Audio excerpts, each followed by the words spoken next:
Hey guys, Steve from Internet City Computers Detroit with you here today again with another tip for you. So I got a customer that brought in her laptop and she says it was running extremely slow. Looking at the laptop and due to the age of it, it looks like it's about maybe 12 years old. One of the first things that I do is I'll check the hard drive just to make sure that the hard drive's healthy and it's not failing.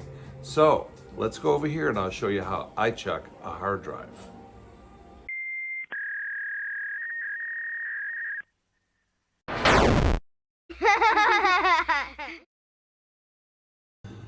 So here's the tool. I have it on my flash drive. I downloaded it from the internet. I will leave a link in the description below. It's called Crystal Disk Info, and here's what we got. I'm going to run a 64-bit version.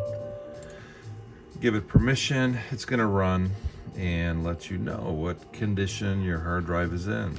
This one here, caution. So I'm going to call the customer and tell them the drive is failing, we need to replace it, and then we'll take it from there. Okay, so if you like that video, leave a comment below. If you have one, give us a thumbs up, subscribe to our channel, and come back for more Fix It Right. Until next time, adios.